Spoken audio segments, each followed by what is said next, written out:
cut and thrust about a number of issues, but now each of them have 1.5 minutes to attempt to persuade you of their overall position.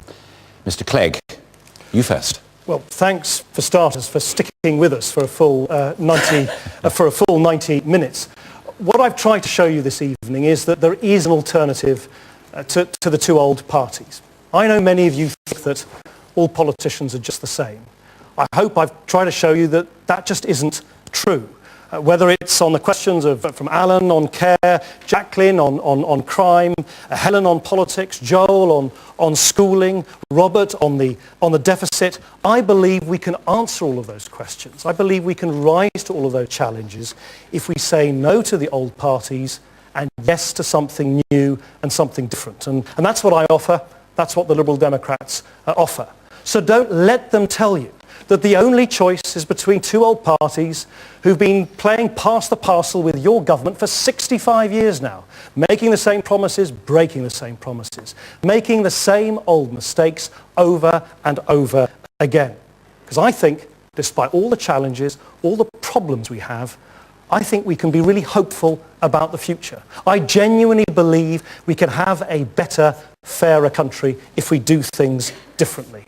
So give real change a chance. Trust your instincts. Support fairness. Choose something different.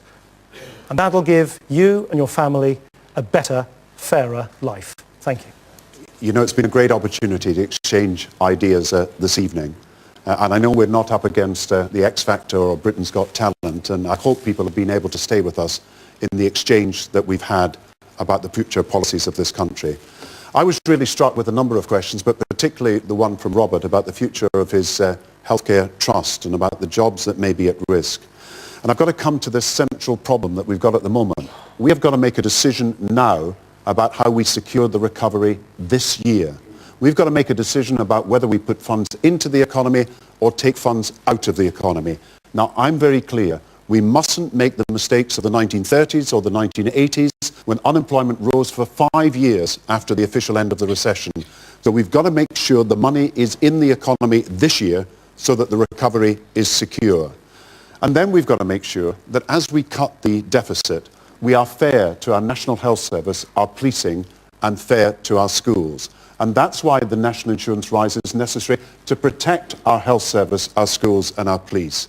And I think it was very interesting. When David Cameron was asked, he couldn't give a guarantee that we are giving about the funding on schools. He couldn't give a guarantee about the funding on policing. And when it came to the National Health Service, he couldn't give the same personal guarantees that we're giving about cancer specialist care, about seeing a GP at the evenings and weekends. Now, these are problems he's got to address in the future. I look forward to the next debate so we can get all the issues aired about the future of our country. David Cameron. Well, I think it has been a great opportunity to have this debate. And I think one of the things I've heard during this debate is just repeated attempts to try and frighten you about a Conservative government. And I would say, choose hope over fear, because we have incredibly exciting and optimistic plans for the future of our country. A great vision where we build a bigger society, where we get our economy moving, where we stop Labour's jobs tax, which could destroy that economy. I think it's been shown tonight, the idea you have to go on wasting money to secure the recovery is simply wrong. You've heard a lot about policy tonight, but I think as important as policy is your values. Let me tell you mine. If you work hard, I'll be behind you.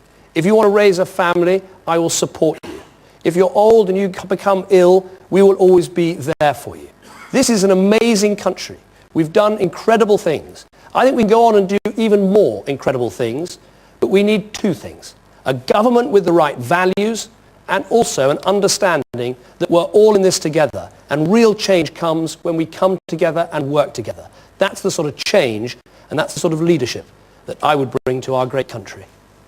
Gentlemen, thank you very much indeed for your contributions to this, our first debate.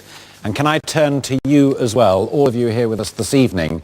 Thank you particularly to those who asked the questions, and also a heartfelt thanks to those who submitted brilliant questions, but for which we did not have time. Thank you so much.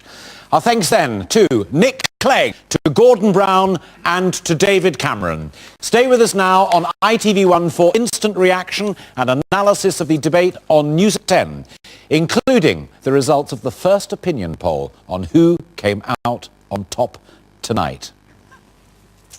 At the end of an historic moment in television and political history, a very good night to you. Good night.